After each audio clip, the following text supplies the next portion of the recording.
অন্তর্বর্তী সরকারের দায়িত্ব গ্রহণের পর প্রধান উপদেষ্টা ডক্টর মোহাম্মদ ইউনূস বলেছিলেন, এখন থেকে মেগা প্রকল্প না নিয়ে জনগুরুত্বপূর্ণ ছোট প্রকল্প নেওয়া হবে। তবে সর্বশেষ মঙ্গলবার অনুষ্ঠিত একনেক সভায়ও পাশ হয়েছে ইস্টার্ন রিফাইনারি আধুনিকায়ন ও সম্প্রসারণ প্রকল্প, যাতে ব্যয় হবে ৩৫,৪৬৫ কোটি টাকা। এভাবেই অন্তর্বর্তী সরকারের দায়িত্ব গ্রহণের পর বেশ কয়েকটি মেগা প্রকল্প অনুমোদন পেয়েছে। নির্বাচনের তফসিল ঘোষণার পর এ ধরনের বৃহৎ প্রকল্প অনুমোদন নিয়ে বিভিন্ন মহলে প্রশ্ন উঠছে।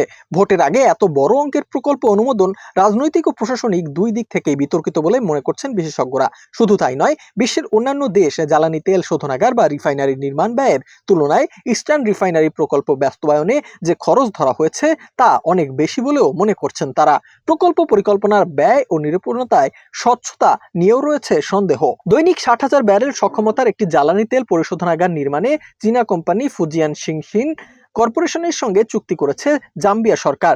দক্ষিণ মধ্য আফ্রিকার দেশটি কপারবেল্ট প্রদেশে এন্ডোলা শহরে এই পরিশোধনাগার নির্মাণে গত জুলাইয়ে শুরু হয়েছে কাজ। প্রকল্পটিতে ব্যয় হয়েছে $১১০ কোটি। স্থলবেষ্টিত দেশটির মধ্যপ্রাচ্যে বিভিন্ন দেশে অপরিশোধিত জ্বালানি তেল সংগ্রহের জন্য ব্যবহার করবে প্রতিবেশী দেশ তানজানিয়ার সমুদ্র বন্দর। তবে বাংলাদেশের একমাত্র জ্বালানি তেল শোধনাগার ইস্টার্ন রিফাইনারিকে প্রায় একই সক্ষমতার করা হচ্ছে।